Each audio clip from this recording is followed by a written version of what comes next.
Assalamualaikum semuanya. Semoga kita selalu diberi kesehatan, banyak rizki dan penuh keberkahan.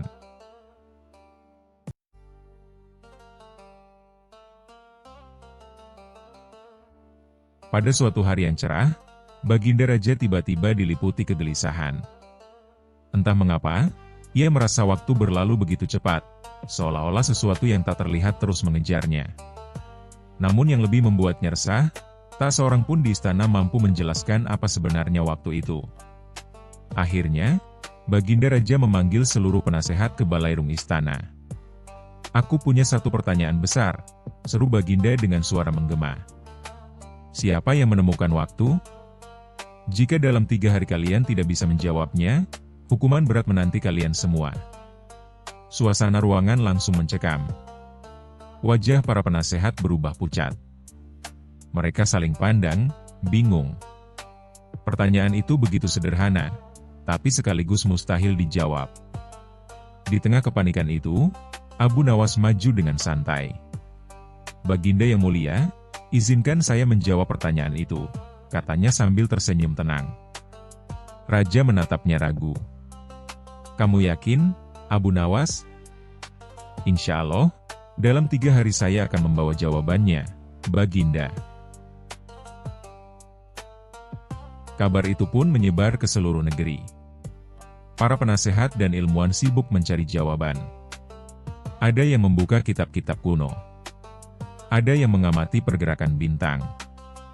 Bahkan ada yang mencoba menghitung waktu dari tetesan air hujan. Namun, berbeda dengan yang lain, Abu Nawas justru terlihat santai di pasar, menikmati teh sambil bermain catur dengan seorang tukang roti. Seorang penasehat yang melihatnya pun mendekat dengan wajah cemas. "Abu Nawas, apa kamu tidak takut? Jika gagal, kita semua bisa dihukum." Abu Nawas tertawa kecil. "Takut? Bukankah waktu sendiri belum jelas siapa yang menemukan? Jadi, aku masih punya waktu." Penasehat itu hanya menggeleng dan pergi, semakin bingung. Hari kedua, Abu Nawas pergi ke hutan. Ia duduk diam, mengamati matahari yang perlahan bergerak di langit. Ia mendengar gemericik air sungai dan memperhatikan bayangan yang berubah panjang sepanjang hari. Seorang pengawal istana yang lewat menghampirinya. "Abu Nawas, waktu terus berjalan, tapi kamu malah berdiam di sini?" Abu Nawas tersenyum. "Justru itu jawabannya. Aku sedang belajar bahwa waktu tidak ditemukan. Waktu berjalan." Pengawal itu menggaruk kepala, tak mengerti, lalu pergi. Hari ketiga pun tiba. Seluruh penasehat berkumpul di balairung istana dengan berbagai teori rumit. Ada yang membawa peta bintang, jam pasir, hingga alat-alat aneh. Raja mulai menguji mereka satu persatu. Seorang penasehat berkata, "Waktu ditemukan oleh filsuf yang mengamati bintang-bintang." Raja mengernyit. "Kalau begitu, sebelum bintang ada, waktu belum ada?" Penasehat itu terdiam. Yang lain mencoba. "Waktu ditemukan saat manusia menciptakan jam matahari." Raja menggeleng. "Itu hanya alat." Lalu sebelum itu, semua jawaban runtuh satu persatu. Akhirnya, giliran Abu Nawas. Ia maju tanpa membawa apapun, hanya senyuman. "Baginda yang mulia," katanya tenang.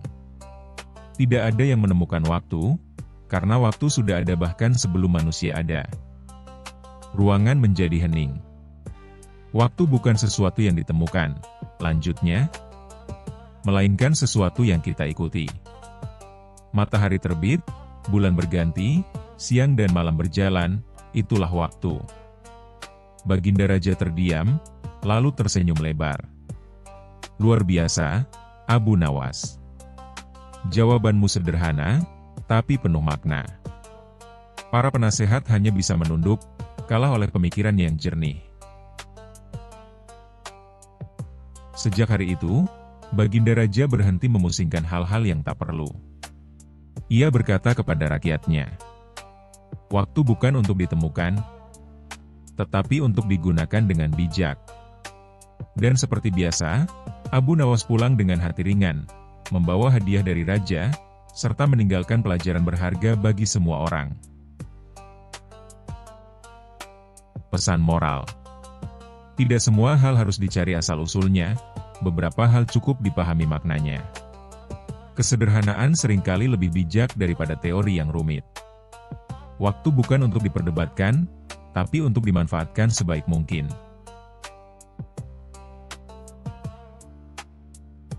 Kisah selanjutnya. Kisah Abu Nawas dan janji kosong. Pada suatu pagi yang cerah di negeri Baghdad, Abu Nawas sedang duduk santai di depan rumahnya. Ia menyeruput teh panas sambil menghitung sisa roti kering yang tinggal 2 potong. Satu untuk pagi, satu lagi untuk siang, dan malamnya, yang nanti dipikirkan. Tiba-tiba, terdengarlah suara trompet istana. Seorang utusan kerajaan datang sambil berteriak lantang. "Dengar! Dengar! Raja Agung kita akan memberikan hadiah besar bagi siapapun yang bersedia membantu rencana kerajaan." Abu Nawas langsung berdiri. Matanya berbinar. Telinganya tegak seperti kucing dengar bunyi ikan jatuh. "Hadiah besar?" gumamnya. Biasanya hadiah besar itu, besar janjinya, kecil isinya. Namun, karena perutnya lebih kosong daripada gudang janji raja, Abu Nawas pun ikut datang ke istana. Di dalam ballroom istana, raja duduk dengan jubah mewah, cincin di setiap jari, dan senyum selebar pintu gudang beras. "Wahai rakyatku," seru raja. "Aku berjanji, siapapun yang membantuku mengerjakan tugas kerajaan ini, akan kuberi emas, tanah, dan kedudukan." Para pejabat bertepuk tangan. Para rakyat bersorak. Dan Abu Nawas mengangkat alis. "Apa tugasnya, Baginda?" tanya Abu Nawas santai. Raja menjawab dengan penuh gaya. "Kami ingin membangun menara janji, lambang kejayaan negeri. Kau cukup membantu memberi ide dan mengawasi pekerjaan." "Mudah, bukan?" Abu Nawas mengangguk. "Mudah sekali, Baginda." Janji Baginda juga terdengar sangat ringan. Raja tertawa. "Hehehe, tentu saja. Raja tidak pernah ingkar janji." Abu Nawas tersenyum kecil dan bergumam. Itu kalimat paling sering diucapkan oleh orang yang akan lupa besok pagi. Hari demi hari, Abu Nawas benar-benar bekerja. Ia memberi ide, mengatur tukang, bahkan ikut mengangkat batu. Setiap kali Abu Nawas bertanya soal hadiah, raja selalu menjawab, "Tenang saja, Abu Nawas, nanti. Hari pertama, nanti. Hari kedua, nanti. Hari ke-7, nanti juga." Sampai Abu Nawas hafal, nanti, itu ternyata artinya entah kapan. Saat menara hampir selesai, Abu Nawas kembali menghadap raja. "Baginda," katanya, "menara hampir berdiri. Kapan hadiah yang Baginda janjikan?" Raja tersenyum lebar. "Oh, Abu Nawas, hadiah itu akan datang bersamaan dengan peresmian menara." Abu Nawas membungkuk. Dalam hati, "Baik, kita lihat siapa yang diresmikan siapa." Hari peresmian tiba. Menara berdiri megah. Rakyat berkumpul. Raja berpidato panjang, sangat panjang, sampai burung yang hinggap di atap tertidur. Setelah pidato selesai, Abu Nawas maju. "Baginda," katanya lantang, "rakyat ingin melihat hadiah yang Baginda janjikan. Emas, tanah, dan kedudukan." Raja berdehem. "Ehem, tentu. Hadiah itu adalah..." Raja berhenti sejenak. Para menteri saling pandang. Suasana hening. Akhirnya raja berkata, "Hadiahmu adalah..." kehormatan telah membantu kerajaan. Semua terdiam. Abu Nawas mengangguk-angguk. Oh begitu? Ia lalu naik ke atas menara dan berteriak keras agar semua mendengar. Wahai rakyat! Inilah menara janji. Indahnya di luar, kosong di dalam. Raja terkejut. Apa maksudmu, Abu Nawas? Abu Nawas tersenyum lebar. Baginda membangun menara dari batu. Tapi janjinya dibangun dari angin. Kelihatannya tinggi, namun tak bisa dipegang. Rakyat mulai berbisik. Beberapa tertawa. Beberapa mengangguk setuju. Raja pun tersipu malu. Karena malu di depan rakyat, raja akhirnya berkata, "Baiklah, Abu Nawas. Aku mengaku salah. Janjiku kosong. Kau akan mendapatkan emasmu." Abu Nawas membungkuk dalam-dalam. "Terima kasih, Baginda. Tapi izinkan hamba menolak." Raja terkejut. "Menolak?" "Ya," kata Abu Nawas, "karena hari ini hamba sudah mendapat hadiah yang lebih besar." "Apa itu?" Abu Nawas menunjuk menara. "Pelajaran, Baginda. Bahwa janji yang tak ditepati akan lebih memalukan daripada tak pernah berjanji." Rakyat bertepuk tangan riuh. Raja hanya bisa mengangguk pelan. Dan Abu Nawas pulang dengan senyum puas, dan roti kering yang tak bagaimana terasa lebih nikmat. Pesan moral. Janji yang diucapkan tanpa niat menepati hanyalah hiasan kata. Orang bijak tidak dinilai dari banyaknya janji, melainkan dari seberapa sungguh ia menepatinya. Lebih baik berkata sedikit dan dilakukan, daripada berkata indah namun kosong. Kisah selanjutnya. Kisah Abu Nawas dan kebijaksanaan sederhana. Pada suatu pagi yang cerah di kota Baghdad, matahari baru saja menyentuh menara-menara istana. Para pedagang membuka lapak, para penjaga istana berdiri tegap, dan di sebuah sudut kota, Abu Nawas masih terlelap di atas tikar lusuhnya sambil memeluk kendi kosong. "Ah, hidup ini sederhana," gumam Abu Nawas dalam tidurnya, sebelum tiba-tiba pintu rumahnya digedor keras. "Dak! Dak! Dak!" "Abu Nawas, atas perintah raja, kau harus segera menghadap istana." Abu Nawas terbangun kaget, kepalanya terbentur dinding batu. Ia mengucek mata, lalu bertanya santai, "Apakah raja kehabisan penasihat pintar lagi, atau hanya rindu pada wajah tampanku?" Para penjaga saling berpandangan, menahan tawa. Tanpa banyak bicara, mereka menyeret Abu Nawas menuju istana. Di ruang singgasana, Raja Harun ar-Rasyid tampak murung. Di depannya berdiri para menteri dan cendekiawan, semuanya menunduk dengan wajah tegang. "Wahai Abu Nawas," kata Raja berat, "kerajaan ini sedang menghadapi masalah pelik. Rakyat terus mengeluh, para pejabat sibuk berdebat, namun solusi tak kunjung ditemukan." Abu Nawas mengangguk-angguk, lalu bertanya polos, "Maaf Raja, apakah masalahnya terlalu rumit, atau kita yang terlalu pandai mempersulit?" Para menteri terkejut. Beberapa hampir tersedak ludah. Raja menghela napas. "Itulah sebabnya aku memanggilmu. Aku ingin kau menunjukkan kebijaksanaanmu, bukan kelucuanmu." Abu Nawas tersenyum lebar. "Tenang, Raja. Kadang kebijaksanaan memang menyamar sebagai kelucuan." Raja lalu memberikan tantangan. "Jika kau bisa menyelesaikan masalah dengan cara sederhana, aku akan memberimu hadiah emas. Namun jika gagal, kau akan membersihkan kandang unta selama sebulan." Abu Nawas mengangguk mantap. "Baik, Raja. Tapi izinkan aku membawa satu benda ke istana." Benda apa? Tanya Raja curiga. Sebuah kendi kosong, jawab Abu Nawas. Para menteri tertawa kecil, mengira Abu Nawas mulai gila.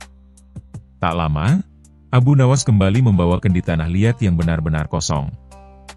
Ia menaruhnya di tengah ruang sidang. Sekarang, kata Abu Nawas lantang, silahkan para menteri mengisi kendi ini dengan kebijaksanaan mereka. Seorang menteri bangkit dan berbicara panjang lebar tentang hukum, ekonomi, dan strategi perang. Namun kendi itu tetap kosong. Menteri lain berbicara lebih panjang, bahkan sangat panjang seperti membaca kitab. Kendi itu tetap tak terisi apapun. Abu Nawas selalu mengangkat kendi itu tinggi-tinggi. Lihatlah, wahai Raja. Kendi ini seperti istana kita. Banyak suara, banyak kata, tapi tak satu pun yang benar-benar mengisi. Ruang sidang mendadak sunyi. Abu Nawas kemudian keluar sebentar dan kembali membawa air. Ia menuangkan air perlahan ke dalam kendi hingga penuh. Air ini adalah kebijaksanaan sederhana, katanya. Tenang, jernih, dan berguna. Tanpa banyak bicara, tapi menghidupi. Ia menatap para menteri satu persatu. Masalah kerajaan bukan karena kurangnya orang pintar, tapi karena terlalu banyak orang ingin terdengar paling pintar. Para menteri tertunduk malu.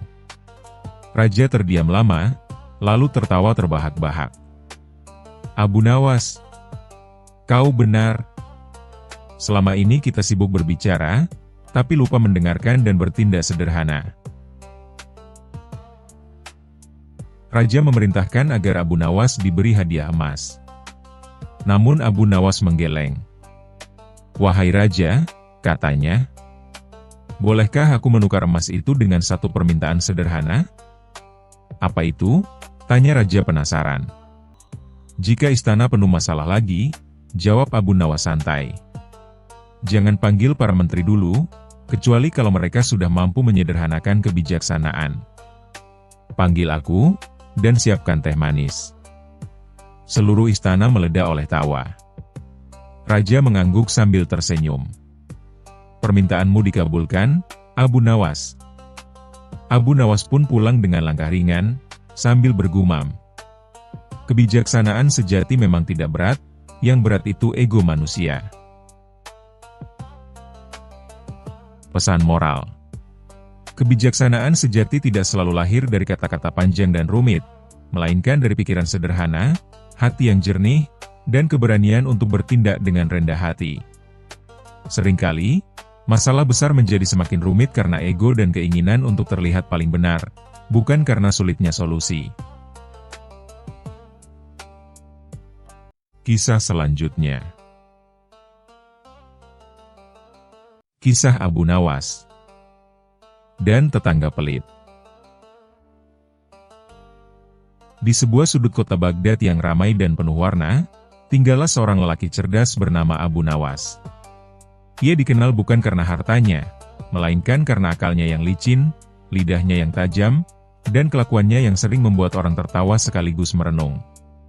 Rumah Abu Nawas berdempetan dengan rumah seorang lelaki bernama Salim bin Qurtubi, seorang pedagang kaya raya yang terkenal ke seluruh kampung karena satu hal saja, pelitnya minta ampun. Orang-orang sampai berkata, jika Salim menjatuhkan uang, uang itu akan menangis karena tahu tidak akan punya teman. Salim bukan orang miskin. Gudang berasnya penuh, dapurnya harum, dan pakaiannya selalu rapi. Namun anehnya, tak pernah sekalipun ia berbagi. Jika ada tetangga sakit, Salim pura-pura tuli. Jika ada musafir kelaparan, Salim menutup pintu lebih rapat. Jika ada anak kecil minta air, Salim akan bertanya, airnya mau diminum atau hanya dilihat? Abu Nawas sering memperhatikan semua itu sambil mengelus janggutnya. Pelit seperti ini bukan hanya menyusahkan orang lain, gumam Abu Nawas, tapi juga berbahaya bagi kesehatan hati. Suatu sore, aroma masakan lezat menyebar ke seluruh kampung. Aroma daging panggang, rempah, dan bawang tumis membuat perut siapapun bernyanyi. Abu Nawas mengendus udara. "Wah, ini pasti masakan Salim," katanya sambil tersenyum miring. Benar saja. Salim sedang memasak hidangan paling mewah untuk dirinya sendiri. Pintu dan jendela ditutup rapat, tapi aroma tetap menyelinap keluar, seolah sengaja menggoda orang-orang lapar. Abu Nawas berdiri tepat di depan rumah Salim, menghirup udara dalam-dalam. "Alhamdulillah," katanya keras-keras. Salim mendengar dari dalam dan segera keluar. "Apa yang kau lakukan di depan rumahku, Abu Nawas?" bentaknya. Abu Nawas tersenyum polos. "Aku sedang makan." Salim terkejut. "Makan? Kau tidak membawa apa-apa?" Abu Nawas menunjuk hidungnya. "Aku makan aroma masakanmu. Nikmat sekali." Salim marah. "Hei, aroma itu milikku." Abu Nawas mengangguk. "Kalau begitu, aku kembalikan." Ia lalu meniup udara ke arah rumah Salim sambil berkata, Ini aromamu, ku kembalikan utuh." Orang-orang yang melihat kejadian itu tertawa terbahak-bahak, sementara wajah Salim merah seperti cabai direbus. Namun Abu Nawas tahu, pelajaran kecil tidak cukup untuk orang sepelik Salim. Beberapa hari kemudian, Abu Nawas berpura-pura jatuh sakit. Ia mengerang keras di halaman rumah. Aduh, perutku, kepalaku." Warga berdatangan memberi bantuan. Ada yang membawa air, ada yang membawa roti, ada yang membawa sup hangat. Semua, kecuali Salim. Salim hanya berdiri di balik pintunya, mengintip, lalu menutup kembali dengan cepat. Abu Nawas melihat itu dan tersenyum dalam hati. Baiklah, saatnya pelajaran tingkat lanjut. Keesokan harinya, Abu Nawas datang ke rumah Salim dengan wajah ceria. "Wahai tetanggaku yang terhormat," kata Abu Nawas manis. "Aku ingin mengundangmu makan malam di rumahku." Salim curiga. "Gratis?" "Tentu saja," jawab Abu Nawas cepat. Mata Salim langsung berbinar. "Kalau begitu, aku akan datang." Malam tiba. Salim datang dengan perut kosong dan harapan besar. Di ruang makan Abu Nawas, meja terlihat kosong. Tak ada nasi. Tak ada lauk. Tak ada air. Salim bingung. Mana makanannya? Abu Nawas duduk tenang sambil tersenyum. "Silakan," katanya. "Nikmati." "Nikmati apa?" bentak Salim. Salim marah. "Ini penghinaan." Abu Nawas menatapnya lembut. "Tidak, ini cermin." Salim terdiam. "Kau sering menikmati makanan sendirian, menutup pintu, membiarkan tetanggamu hanya mencium aromanya. Sekarang kau tahu rasanya makan tanpa makan." Salim menunduk. Untuk pertama kalinya, dadanya terasa sesak bukan karena lapar, tapi karena malu. Aku salah," katanya pelan. "Selama ini aku kaya, tapi hatiku miskin." Keesokan harinya, terjadi keajaiban kecil di kampung itu. Salim membuka pintu rumahnya lebar-lebar. Ia membagikan makanan, air, dan senyum. Anak-anak tertawa, orang-orang terkejut, dan Abu Nawas hanya mengangguk puas. "Alhamdulillah," gumam Abu Nawas. Satu hati sembuh, satu kampung bahagia. Pesan moral. Kekayaan sejati bukanlah seberapa banyak yang kita simpan, tetapi seberapa banyak yang bisa kita bagikan. Kepelitan mungkin menjaga harta, tapi akan merusak hati dan hubungan. Kecerdikan yang disertai niat baik bisa menjadi jalan untuk menyadarkan tanpa menyakiti. Berbagi tidak membuat kita miskin, justru membuat hidup terasa lebih kaya. Kisah selanjutnya. Kisah Abu Nawas dan Surat Wasiat. Di suatu pagi yang cerah, kota Baghdad sedang tenang-tenangnya sampai tiba-tiba, bruk, bruk, bruk. Suara langkah cepat para pengawal mengguncang lantai istana. Mereka sedang panik, gelisah, dan saling menyalahkan. Aku sudah cari di laci ini. Aku sudah bongkar bawah karpet. Aku sudah cek di bawah bantal raja. Bahkan aku cek 2 kali. Semua orang kehilangan akal. Penyebabnya satu, surat wasiat sang raja, dokumen sangat penting yang hanya boleh dibuka jika sesuatu terjadi pada raja, menghilang.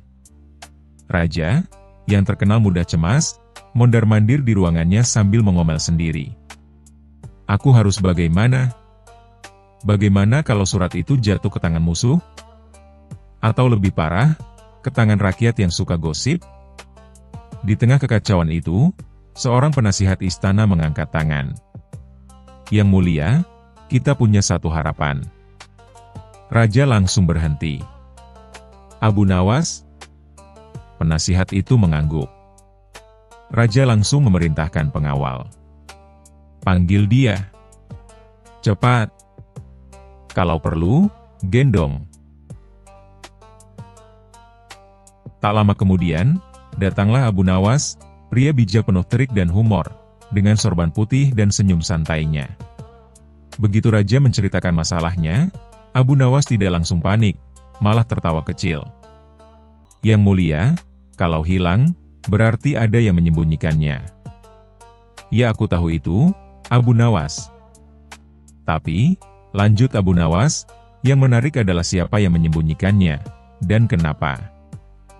Raja terdiam. Para menteri saling melirik. Pengawal mulai merasa bersalah tanpa alasan. Abu Nawas mendekati raja. Yang mulia, izinkan saya menyelesaikan masalah ini. Percayalah, surat itu masih berada di dalam istana. Abu Nawas memulai penyelidikan dengan gaya paling tidak biasa. Hal pertama yang ia lakukan adalah mendatangi dapur. Ia mengambil satu kuali besar dan mengetuk-ngetuknya. Tok! Tok! Tok! Para juru masak bingung. Abu Nawas, Anda mencari surat wasiat atau mencari sup? Sama-sama nyari yang tersembunyi, jawabnya santai. Lalu ia ke kamar para menteri. Ia terusan membongkar lemari sambil berkata, siapa tahu suratnya ketakutan dan sembunyi di balik jubah menteri. Menteri-menteri yang biasanya angkuh, kini duduk rapi melihat Abu Nawas membongkar isi lemari mereka. Setelah itu Abu Nawas menuju kandang kuda istana dan bertanya pada seekor kuda. Hai kuda yang mulia, apakah kau melihat surat lewat sini? Kuda itu hanya mengikik. Para pengawal menutup wajah mereka menahan malu. Setelah beberapa lama, Abu Nawas berkumpul kembali di aula utama. Ia berkata pelan, saya mencium sesuatu yang tidak beres, sesuatu yang aneh. Semua orang menahan napas. Dan yang paling aneh adalah, semua orang terlalu panik. Aula kembali senyap. Raja menelan ludah. Apa maksudmu, Abu Nawas? Abu Nawas berjalan pelan-pelan, memandangi setiap pegawai istana. Yang mulia, siapa saja yang tahu lokasi asli surat wasiat itu? Hanya aku, dan kepala arsip. Kepala arsip langsung tersentak. Aku tidak melakukan apa-apa. Abu Nawas tersenyum. Saya tidak bilang Anda mencurinya. Tapi mungkin Anda lupa menaruhnya? Kepala arsip terlihat berpikir keras. Sampai wajahnya pucat seperti kertas kosong. Ya Allah, jangan-jangan.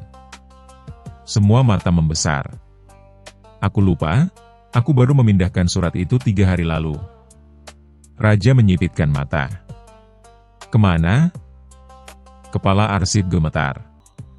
Ke tempat yang sangat aman, yang mulia. Di mana? Di bawah tumpukan buku yang bertuliskan, jangan diutak-atik. Isinya membosankan. Semua orang terdiam. Raja menutup wajah. Abu Nawas tertawa pelan. Semua langsung menuju ruang arsip. Mereka membongkar buku-buku membosankan itu, yang tidak pernah disentuh siapapun.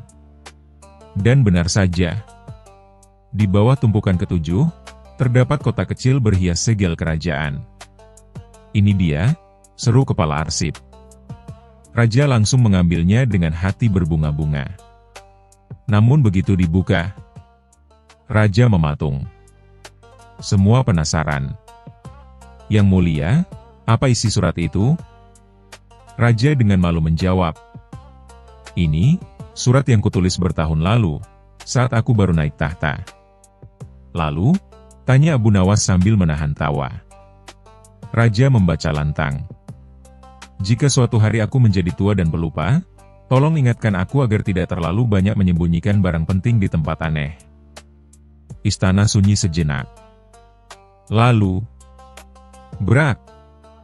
Tawa semua orang pecah. Bahkan Raja sendiri tertawa sambil memegang kepala. Aku membuat surat wasiat, yang isinya menyuruhku berhenti menyembunyikan barang.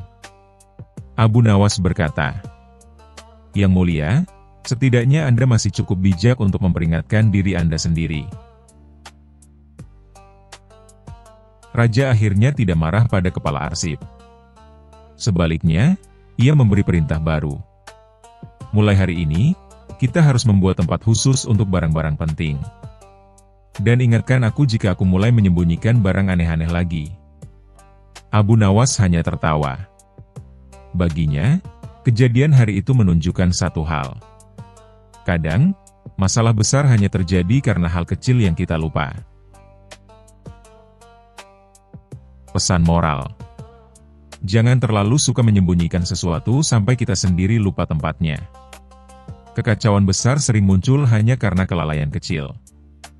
Dan yang paling penting, jangan panik dulu, sebelum benar-benar mencari dengan teliti. Kisah selanjutnya. Kisah Abu Nawas dan misteri kebun buah yang raib dalam semalam. Di suatu pagi yang cerah di negeri Baghdad, udara terasa segar dan burung-burung berkicau riang. Tapi pagi itu, seorang pedagang kaya bernama Tuan Basir justru berteriak-teriak di tengah pasar sambil memegangi kepalanya. Celaka! Kebunku! Kebunku hilang! Raib begitu saja, teriaknya panik. Penduduk pasar berhenti beraktivitas. Kebun bisa hilang? Apa dicuri jin? Tanya salah satu warga dengan polos. Bagaimana aku tahu? Semalam kebunku penuh pohon buah. Ada delima, kurma, apel, dan anggur. Tapi pagi ini, semuanya lenyap. Tanahnya pun gundul seperti kepala penjual bawang itu. Katanya menunjuk si penjual bawang yang langsung menutupi kepalanya dengan keranjang. Kabar, kebun hilang, itu menyebar cepat hingga sampai ke telinga Raja Harun al-Rasyid. Sang raja yang terkenal penasaran itu langsung memanggil Abu Nawas ke istana. Abu Nawas, kata raja sambil mengelus janggutnya, kau tahu apa yang paling aneh di dunia ini? Abu Nawas menjawab santai, tentu saja, Baginda. Rambut yang tumbuh di hidung, tak berguna tapi susah dihilangkan. Semua orang di ruangan tertawa, kecuali sang raja. Bukan itu, Abu Nawas. Yang paling aneh adalah kebun bisa hilang dalam semalam. Aku ingin kau menyelidiki ini. Kalau kau bisa menemukan kebun itu, aku beri hadiah besar. Tapi kalau tidak, raja berhenti sejenak sambil mengangkat alis, kau akan jadi penjaga kandang unta selama sebulan. Abu Nawas tersenyum licik. Baik, Baginda. Tapi izinkan saya membawa satu hal penting. Apa itu? Tanya raja. Perut kosong. Karena kalau saya lapar, akal saya berjalan lebih cepat. Raja menggeleng, baiklah, pergilah sebelum aku berubah pikiran. Abu Nawas mendatangi lokasi kebun Tuan Basir. Benar saja, yang tersisa hanyalah tanah kering tanpa satupun batang pohon. Kebun ini tidak hilang, tapi dipindahkan, gumamnya. Dipindahkan? Tuan Basir terkejut. Mana mungkin kebun bisa dipindahkan, Abu Nawas? Abu Nawas jongkok, mengamati tanah. Tidak ada bekas akar yang dicabut, tapi ada jejak roda besar dan bekas air. Kau tahu siapa yang suka memindahkan barang besar malam-malam? Pencuri? Tebak Tuan Basir. Tidak. Itu kerjaan orang yang punya tenaga besar dan otot lebih banyak dari otak para penjaga istana. Mata Tuan Basir membulat. Maksudmu kebunku diambil istana? Abu Nawas mengangkat bahu. Kita buktikan saja. Malam itu, Abu Nawas menyamar sebagai penjual buah keliling dan menyelinap ke halaman belakang istana. Ia hampir tertawa terbahak ketika melihat kebun raksasa di dalam tembok istana yang persis seperti kebun Tuan Basir. Pohon-pohon tumbuh rapi, buahnya bergelantungan segar, bahkan ada papan bertuliskan, "Kebun persembahan untuk raja dari rakyat yang tulus." Abu Nawas berbisik, "Tulus? Atau takut disuruh bayar pajak lagi?" Ia mendengar dua penjaga sedang bercakap. Untung saja Tuan Basir tidak sadar kebunnya kita pindahkan malam itu, kata salah satu penjaga. Diam, bodoh. Kalau ketahuan, kita disuruh makan buah mentah sebulan penuh, sahut yang lain. Abu Nawas mengangguk pelan. Bagus. Aku sudah punya bukti. Keesokan paginya, Abu Nawas menghadap raja sambil membawa sekeranjang buah segar dari kebun itu. Baginda, katanya dengan wajah serius, saya menemukan kebun yang hilang. Raja tersenyum senang. Benarkah? Di mana? Di tempat yang sangat sulit dijangkau oleh manusia biasa. Di mana itu? Tanya raja makin penasaran. Di balik tembok keangkuhan, jawab Abu Nawas pelan sambil menatap mata sang raja. Raja mengerutkan kening. Apa maksudmu? Abu Nawas menaruh keranjang buah di meja. Buah-buah ini dari kebun yang katanya hilang. Dan saya menemukannya tumbuh subur di taman belakang istana. Suasana seketika hening. Para menteri saling pandang. Penjaga istana menelan ludah. Raja memandang Abu Nawas lama sekali, lalu akhirnya tertawa terbahak-bahak. Jadi kebun itu dipindahkan ke istanaku, ya? Luar biasa. Siapa yang melakukannya?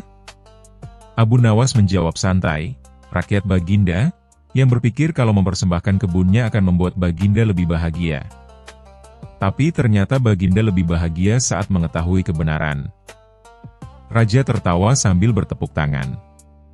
Kau memang tak pernah gagal, Abu Nawas. Baiklah, kebun itu akan dikembalikan kepada Tuan Basir, dan para penjaga yang memindahkannya akan memanen buah selama sebulan tanpa boleh makan satupun. Penjaga yang berdiri di sudut ruangan langsung pucat pasi. Beberapa hari kemudian, kebun Tuan Basir sudah kembali seperti semula. Ia memeluk Abu Nawas dengan gembira. Terima kasih, Abu Nawas. Kau menyelamatkan kebunku. Abu Nawas tersenyum sambil menggigit buah delima. Tidak apa-apa. Lagi pula, kalau kebun bisa hilang begitu saja, bagaimana dengan uang sewa rumahku? Jangan-jangan besok ikut hilang juga. Semua orang yang mendengar tertawa terbahak-bahak. Dan sejak hari itu, Tuan Basir setiap minggu mengirim sekeranjang buah ke rumah Abu Nawas. Tapi tentu saja, Abu Nawas tak pernah lupa untuk berkata, kalau kebunmu hilang lagi, jangan panggil jin. Panggil Abu Nawas saja. Kebenaran tak selalu bisa disembunyikan, bahkan di balik tembok istana sekalipun. Dan kecerdikan seringkali lebih kuat dari kekuasaan.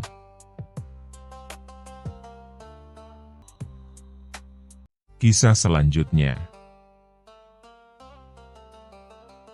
Kisah Abu Nawas dan misteri angin yang menghilang. Pada suatu pagi yang cerah, ketika matahari baru saja menyembulkan wajahnya di balik menara istana Baghdad, seluruh kota mendadak diliputi suasana aneh. Biasanya, angin sepau-sepai selalu berhembus dari arah sungai Tigris, membuat orang-orang merasa sejuk meskipun terik matahari sudah mulai panas. Tetapi hari itu, semua berbeda. Angin seolah-olah berhenti. Tidak ada satu helai pun daun bergerak. Debu di jalanan pun seakan membatu di tempatnya. Bayangkan, bendera kerajaan yang biasanya berkibar gagah di menara istana, kini menggantung lunglai, tak bergerak sedikit pun. Penduduk pun mulai panik. Ya ampun! Kemana angin pergi? Teriak seorang ibu yang sedang menjemur pakaian, namun kainnya hanya diam tak berkibar. Aku tidak bisa bernafas lega tanpa angin, keluh seorang pedagang ikan asin, yang tokonya kini bau amis bukan main karena udara tidak bergerak. Aku bahkan tidak bisa meniup serulingku.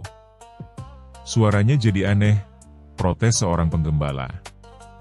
Berita hilangnya angin pun sampai ke telinga Raja Harun al-Rashid. Sang raja mendengus kesal. Bagaimana mungkin angin bisa hilang? Ini sangat mencurigakan. Jangan-jangan ada yang mencurinya.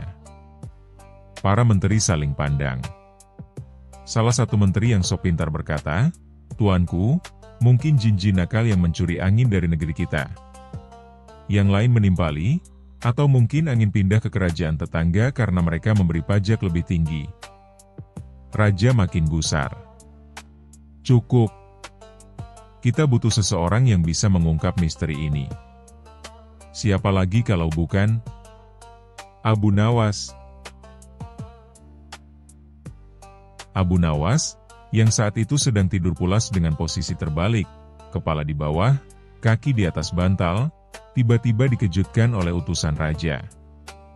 Abu Nawas, kau harus segera menghadap. Ada masalah besar.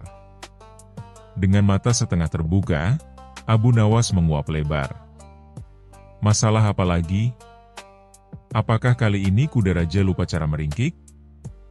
Atau mungkin ayam jantan istana berubah jadi bebek? Sang utusan menggeleng cepat. Bukan. Angin hilang dari negeri ini. Mendengar itu, Abu Nawas langsung terbahak. Hahaha. Bagaimana bisa angin hilang? Apakah ada kantong raksasa yang menyedotnya? Namun karena ini perintah raja, ia pun bergegas ke istana. Di hadapan raja, Abu Nawas pura-pura serius meskipun hatinya geli. Abu Nawas, kata raja lantang. Aku ingin kau temukan angin yang hilang itu. Tanpa angin, rakyat menderita. Daun tidak bergoyang, bendera tidak berkibar, bahkan janggutku ini tidak bisa menari ditiup angin seperti biasanya. Itu tidak pantas untuk seorang raja.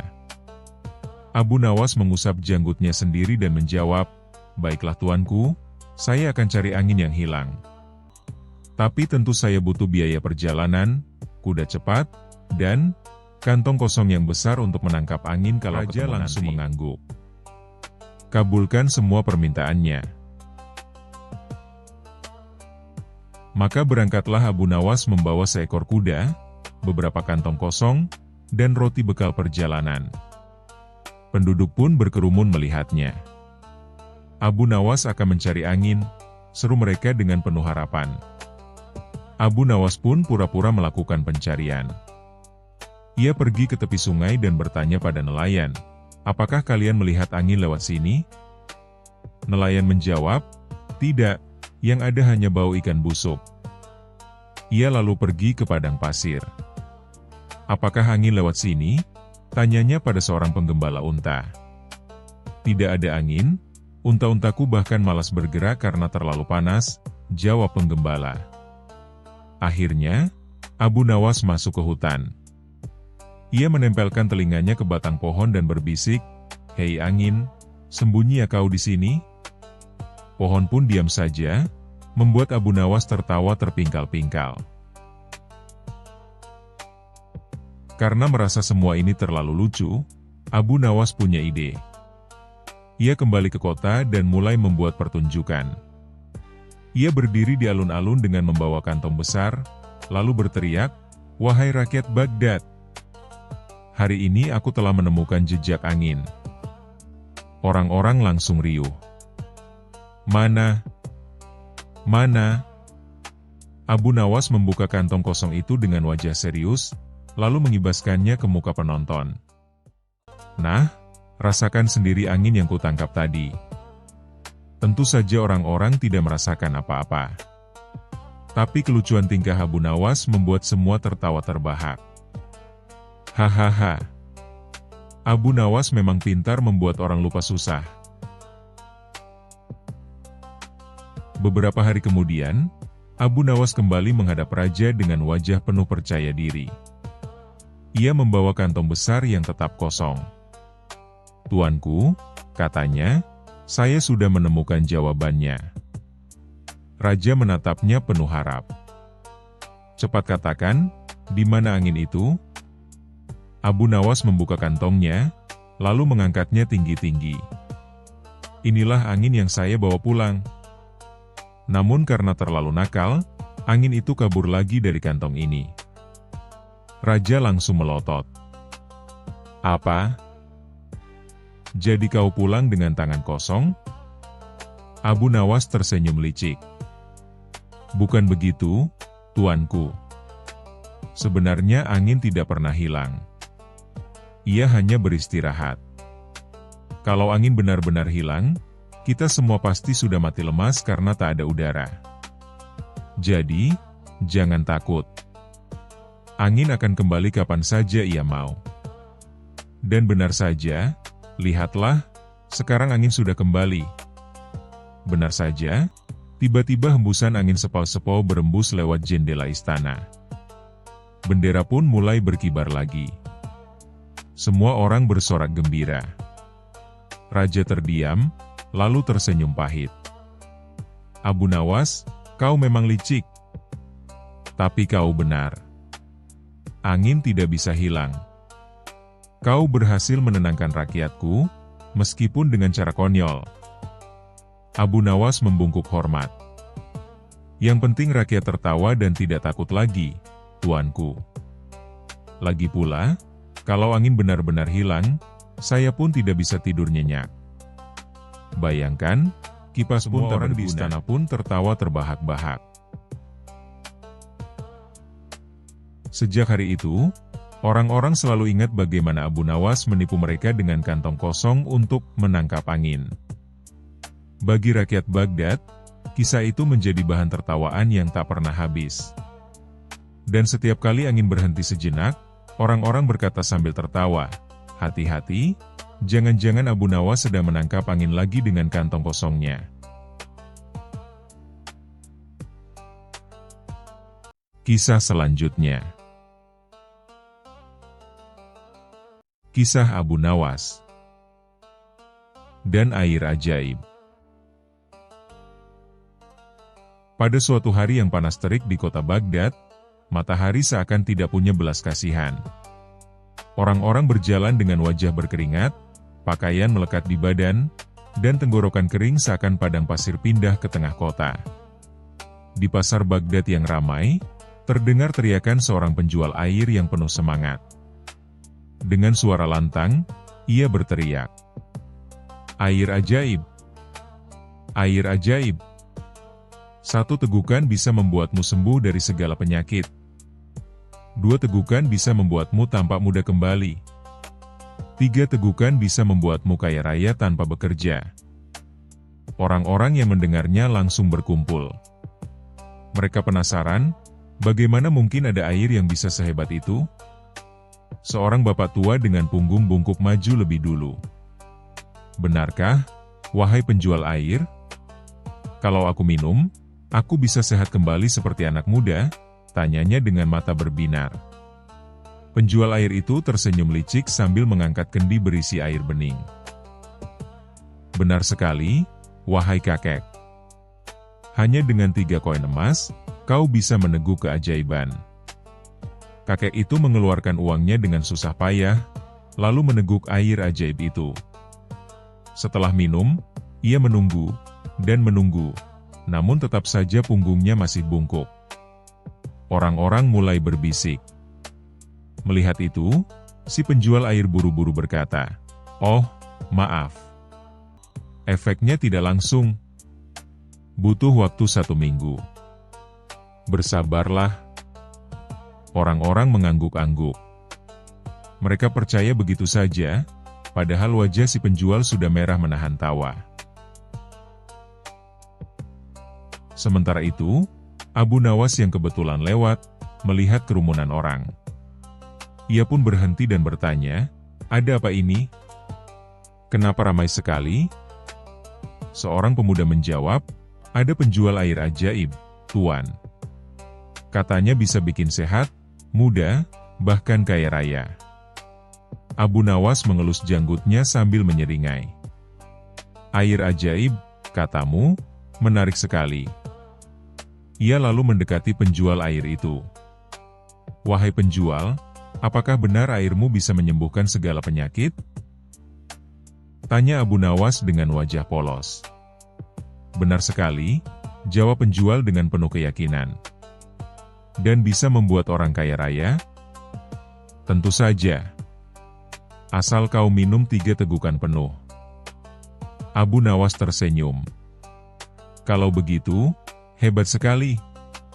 Tapi aku heran, wahai penjual, kalau memang air ini bisa bikin kaya raya, mengapa kau masih repot-repot berjualan di sini?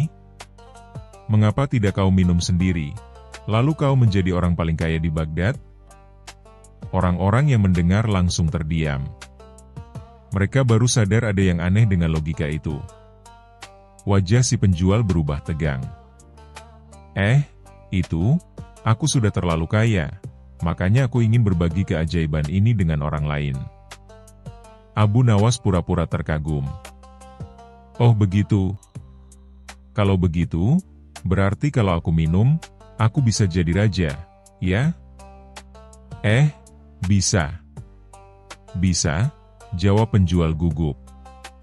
"Bagus sekali," seru Abu Nawas. Ia lalu berteriak kepada orang-orang, "Dengar semua. Aku akan buktikan kebenaran air ini.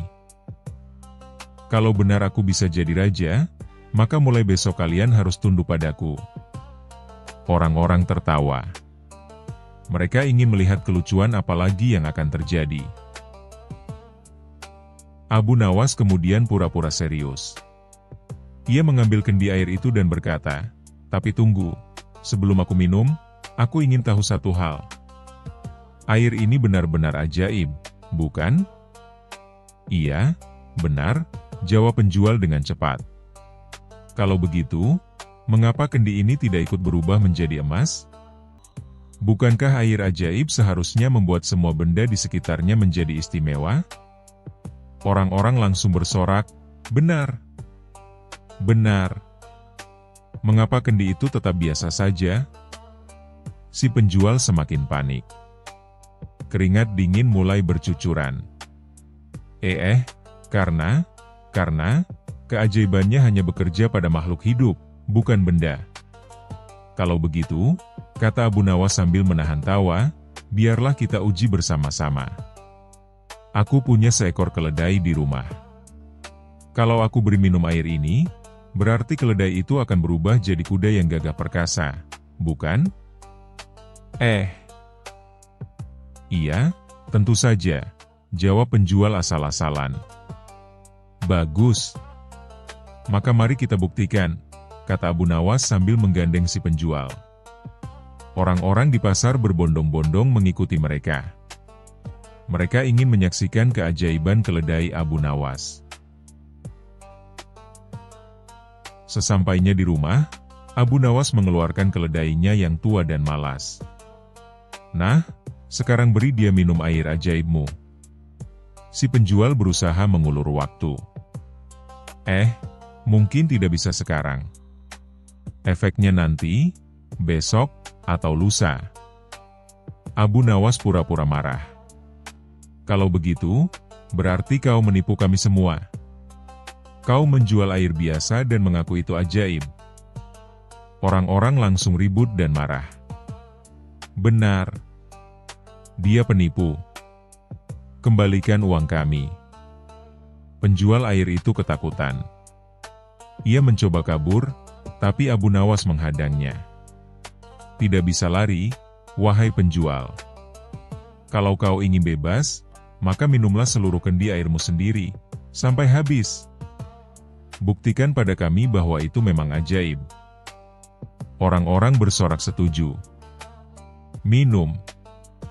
Minum. Minum. Dengan terpaksa, penjual itu meneguk air dalam kendi hingga habis. Perutnya menggembung seperti balon. Semua orang menunggu, menunggu, dan menunggu, tapi tidak ada perubahan sama sekali. Yang ada hanya suara "bruk" karena perutnya kekenyangan, lalu ia jatuh pingsan di tanah. Orang-orang langsung tertawa terbahak-bahak. Abu Nawas pun berkata, "Lihatlah, saudara-saudaraku, inilah akibat terlalu mudah percaya pada janji-janji ajaib. Kalau ada orang yang menawarkan jalan pintas menuju kekayaan, jangan-jangan yang kalian dapat hanya perut kembung." Semua orang bertepuk tangan sambil tertawa geli. Penjual air itu akhirnya kabur dengan wajah merah padam, meninggalkan kendi kosong.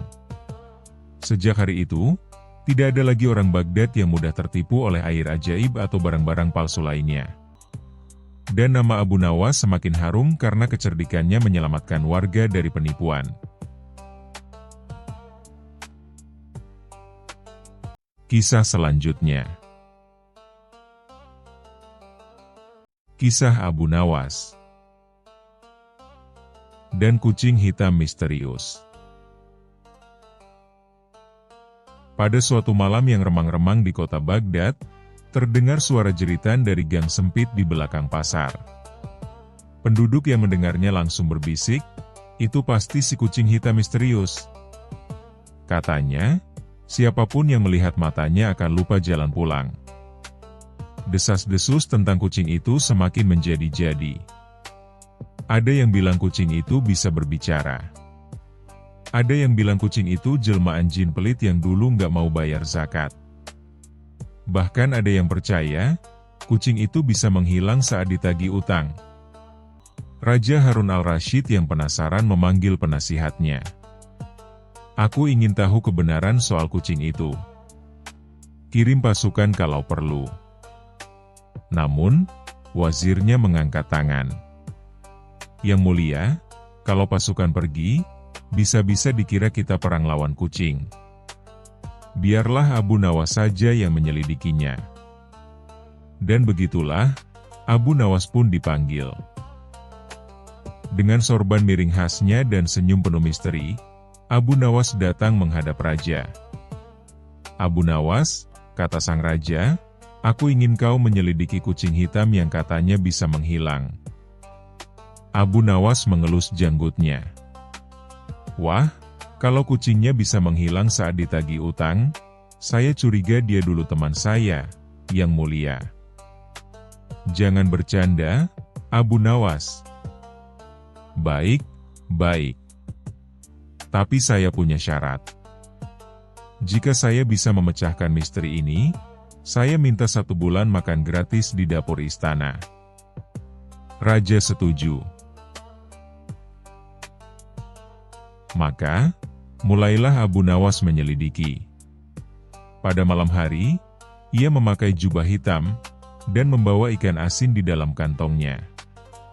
Abu Nawas bersembunyi di balik gentong besar di dekat pasar.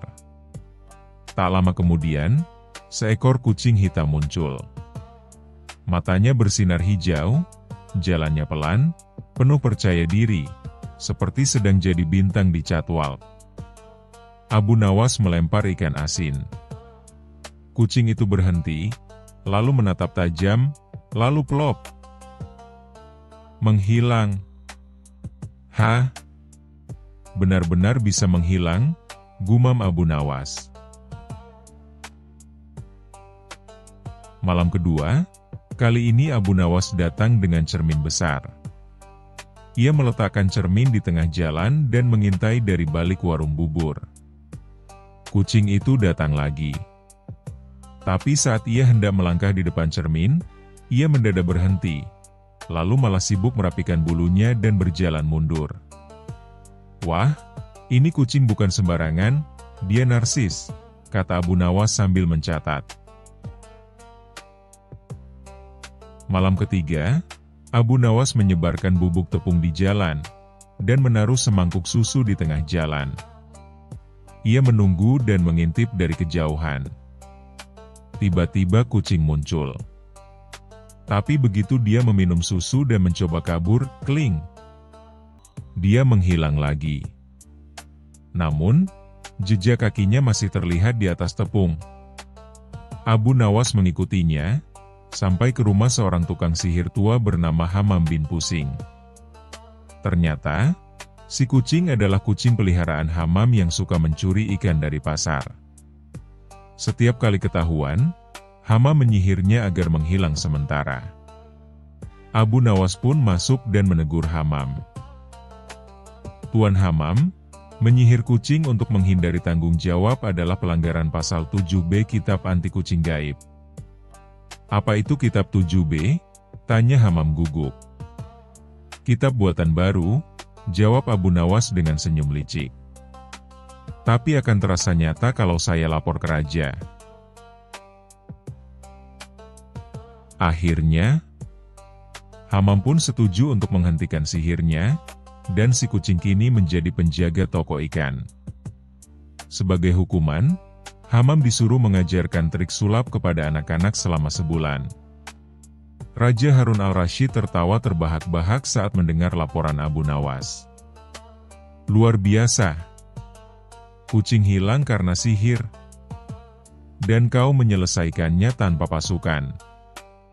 "Ya, Yang Mulia," kata Abu Nawas.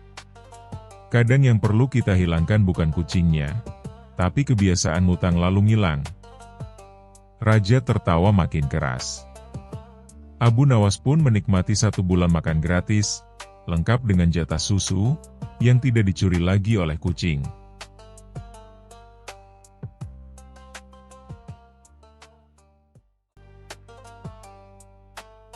Terima kasih sudah menonton. Jangan lupa like dan subscribe. Semoga keberkahan selalu dianugerahkan kepada kita semua. Wassalamualaikum.